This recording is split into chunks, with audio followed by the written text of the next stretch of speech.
BA first year second semester. अज असी elective Punjabi का चौथा जिहड़ा कवि है जसवंत दीद ਉਹਦੇ प्रसंग सहित जिहड़े ने कवितावां दे व्याख्या करांगे।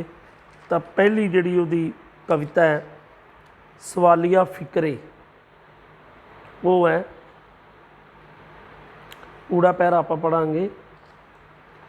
जाना है किसी दिन इकट्ठा करन सब, जो वख वख थावां ते भुलदा आया हाँ मैं।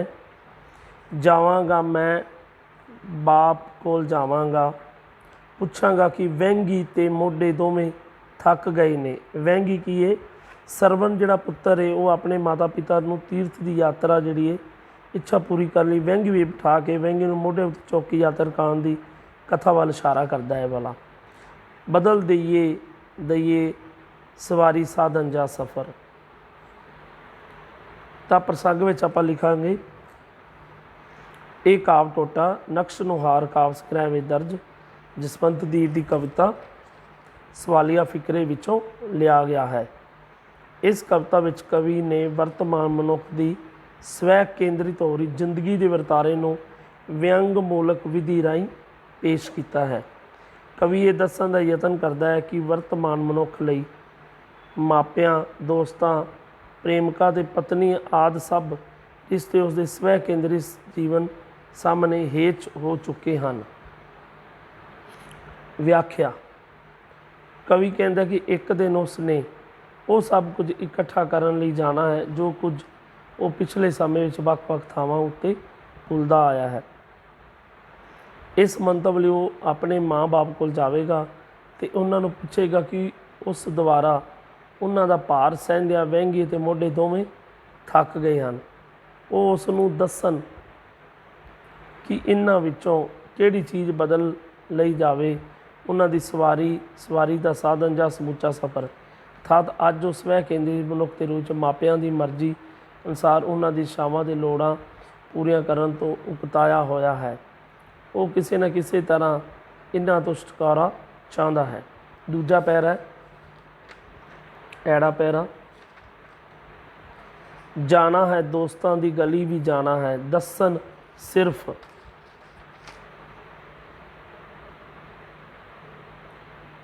सिर्फ कि अज कल मौत तो वध जिउण दा फिकर है मैनू। धरती बदला दईए की दे। तो इस पैरे का प्रसंग उही है कि वर्तमान मनुख जिहड़ा है वो मापियां दोस्तां प्रेमिका ते पत्नी आदि सब रिश्ते उसके केंद्रित स्वै केंद्रित जीवन सामने हेज हो चुके हैं।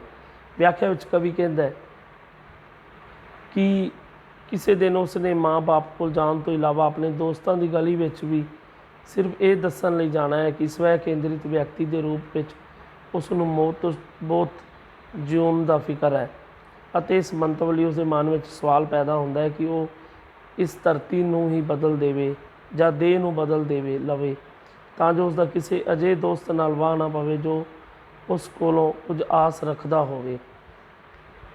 तीजा पैरा है ईड़ी पैरा जावांगा अपनी सुंदरा कोल भी जावांगा ते आखांगा कड़ा भी आपे बदलदी ए। कड़ा की है सोहनी महीवाल की प्रीत कहानी का हवाला दिता है। पट भी चटखारे ला खांदी है। पट महीवाल सोहनी लई मच्छी ना मिलन ते पट का मांस रिन लियाया सी। चूरी भी कुटदी है मेरे लिए, चूरी मक्की की रोटी गुड़ ते घ्यो का मिश्रण जिहड़ी चूरी है। तो कैदो भी मैनू समझदी है। कैदो जिहड़ा हीर रांझे की प्रीत कहानी का हवाला दिंदा है। कैदो जिहड़ा उहदा आखें दा इस किस्से का नाम बदल दईए। तो प्रसंग उस तरह ही आप लिखना है। व्याख्या विच कवि कहता है कि किसी दिन वो अपनी प्रेमिका विच भी विश्वास न रखने वाले व्यक्ति के रूप अपनी सुंदरा कोल जाएगा तो उसनूं सोहनी नूं कहेगा कि अज उसका कड़ा कोई ननान नहीं सगों उसनूं धोखा देने लई कड़ा वो आप ही बदल लैंदी है। उसे पट का मांस सोहनी के उल्ट स्वाद नाल खांदी है। वो उस लई हीर वांग चूरी भी कुटदी है पर नाल ही वो उसनूं अपने प्यार का दुश्मन कैदो भी समझदी है। इस तरह ਉਹਨਾਂ ਨੇ ਇੱਕ ਦੂਜੇ ਦੀ ਵਫਾਦਾਰੀ ਉੱਤੇ ਜ਼ਰਾ ਵੀ ਯਕੀਨ ਨਹੀਂ, ਸਗੋਂ ਇਹ ਪ੍ਰਭਾਵ ਹੈ ਕਿ ਦੋਹਾਂ ਦਾ ਇੱਕ ਦੂਜੇ ਪ੍ਰਤੀ ਵਰਤਾਓ ਸਵੈ ਕੇਂਦਰਿਤ ਹੈ। ਇਸ ਕਰਕੇ ਜੇਕਰ ਉਹ ਕਹੇ ਤਾਂ ਉਹਨਾਂ ਨੂੰ ਪ੍ਰੇਮ ਦੇ ਇਸ ਕਿੱਸੇ ਦਾ ਨਾਂ ਹੀ ਬਦਲ ਦੇਣਾ ਚਾਹੀਦਾ ਹੈ। ਅੱਗੇ ਹੈ ਚੌਥਾ ਪੈਰਾ। ਜਾਵਾਂਗਾ ਆਪਣੀ ਬੀਵੀ ਨੂੰ ਮਿਲਾਂਗਾ, ਬੀਵੀ ਕੀ ਪਤਨੀ, ਤੇ ਦੱਸਾਂਗਾ ਕਿ ਬੰਦਾ ਉਹ ਵਾਵਰੋਲਾ ਹੈ। ਵਾਵਰੋਲਾ ਚੱਕਰ ਵਿੱਚ ਘੁੰਮਦੀ ਹੋਈ ਹਵਾ ਜੋ ਜਿਸਮ ਦੀ ਕੈਦ ਮੰਨਦਾ ਹੈ। ਜਿਸਮ ਮਤਲਬ ਸਰੀਰ, ਰੂਹਾਂ ਤਾਂ ਭਟਕਦੀਆਂ ਸ਼ੈਆਂ ਨੇ, ਕਿਧਰੇ ਵੀ ਟਿਕਾਣਾ ਕਰ ਲੈਂਦੀਆਂ। ਆਪਾਂ ਤਾਂ ਸੰਜੋਗਾਂ ਦਾ ਖੇਲ ਖੇਲਦੇ ਹਾਂ। ਸੰਜੋਗਾਂ ਦਾ ਖੇਲ ਕਿਸਮਤ ਅਨੁਸਾਰ ਜਿਹੜਾ ਪਤੀ ਪਤਨੀ ਦਾ ਜਿਹੜਾ ਮੇਲ ਹੁੰਦਾ, ਰਿਸ਼ਤਾ ਬਣਦਾ ਹੈ, ਉਹ ਸੰਜੋਗਾਂ ਦਾ ਖੇਲ ਹੁੰਦਾ ਹੈ। ਤਾਂ ਵਿਆਖਿਆ ਵਿੱਚ ਕਵੀ ਕਹਿੰਦਾ ਕਿ ਕਿਸੇ ਦਿਨ ਉਹ ਆਪਣੀ ਪਤਨੀ ਨੂੰ ਮਿਲੇਗਾ ਤੇ ਉਸ ਨੂੰ ਦੱਸੇਗਾ ਕਿ ਬੰਦਾ ਉਹ ਵਾਵਰੋਲਾ ਹੈ ਜੋ ਸਰੀਰ ਦੀ ਕੈਦ ਨੂੰ ਮੰਨਦੇ ਅਸੀਂ ਲੋੜਾਂ ਪੂਰੀਆਂ ਕਰਨ ਵਿੱਚ ਰੁਚਿਤ ਰਹਿੰਦਾ ਹੈ।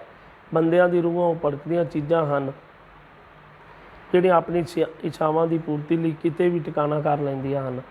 ਇਸ ਕਰਕੇ ਪਤੀ ਪਤਨੀ ਦੇ ਸੰਬੰਧ ਪੱਕੇ ਪਿੰਡੇ ਨਹੀਂ ਰਹਿੰਦੇ, ਉਹ ਤਾਂ ਸਿਰਫ ਸੰਯੋਗਾਂ ਦੀ ਖੇਡਦੇ ਹੋਏ ਇਕੱਠੇ ਰਹਿੰਦੇ ਹਨ। ਉਂਝ ਜਿੱਥੇ ਮੌਕਾ ਮਿਲੇ ਉਹ ਇੱਧਰ ਉੱਧਰ ਥਿੜਕ ਜਾਂਦੇ ਹਨ। ਤਾਂ ਸਟੂਡੈਂਟ ਅੱਗੇ ਪੰਜਵਾਂ ਪੈਰਾ। ਜਾਵਾਂਗਾ ਬੱਚਿਆਂ ਕੋਲ ਜਾਵਾਂਗਾ, ਪੁੱਛਣਗੇ ਤੁਸੀਂ ਜੋ ਆਪਣਾ ਇੰਨਾ ਕੁਝ ਐਨੀ ਥਾਈਂ ਛੱਡ ਆਏ ਸੀ ਇਕੱਠਾ ਕਰ ਲਿਆ, ਆਖੋ ਤਾਂ ਅਸੀਂ ਮਦਦ ਕਰੀਏ। ਤਾਂ ਵਿਆਖਿਆ ਵਿੱਚ ਕਵੀ ਕਹਿੰਦਾ ਕਿ ਉਹ ਆਪਣੇ ਬੱਚਿਆਂ ਕੋਲ ਜਾਵੇਗਾ ਤਾਂ ਉਹ ਪੁੱਛਣਗੇ ਕਿ ਉਹ ਪਿਤਾ ਜੋ ਕੁਛ ਆਪਣੇ ਇਹਨਾਂ ਥਾਵਾਂ ਉੱਤੇ ਛੱਡ ਆਇਆ ਸੀ ਉਹ ਉਸਨੇ ਇਕੱਠਾ ਕਰ ਲਿਆ ਹੈ।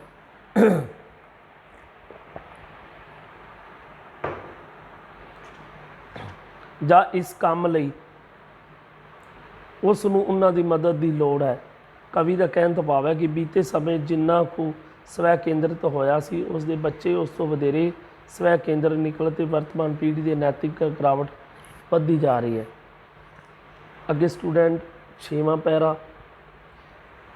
ਮੈਂ ਸੋਚਾਂਗਾ ਵਹਿੰਗੀ ਮੁਹੱਬਤ ਧਰਤੀਆਂ ਰੂਹਾਂ ਤੇ ਇਹ ਬੀਜ ਮੇਰੇ ਸਵਾਲੀ ਫਿਕਰੇ ਮੇਰੇ ਆਪਣੇ ਹੀ ਅੰਦਰ ਪੁਗਰਦੇ ਪਲਮਦੇ ਨੇ, ਫੈਲਦੇ ਤੇ ਧਰਤੀ ਅੰਦਰ ਚੜ੍ਹਾਂ ਵਾਂਗੂ ਮੈਨੂੰ ਅੰਦਰੋਂ ਅੰਦਰੀ ਜਕੜਦੇ ਨੇ, ਜਾਣਾ ਹੈ।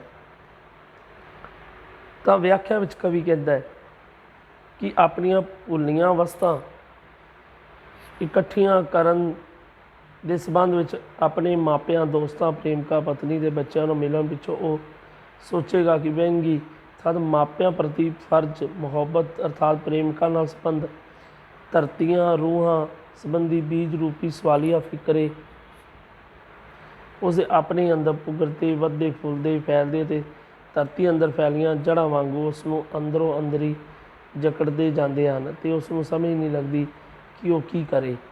ਇੱਕ ਸਵੈ ਕੇਂਦਰਿਤ ਮਨੁੱਖ ਬਣ ਜਾਣ 'ਤੇ ਉਸ ਦਾ ਇਹਨਾਂ ਸਵਾਲੀਆਂ ਫਿਕਰਿਆਂ ਤੋਂ ਛੁਟਕਾਰਾ ਮੁਸ਼ਕਲ ਹੈ।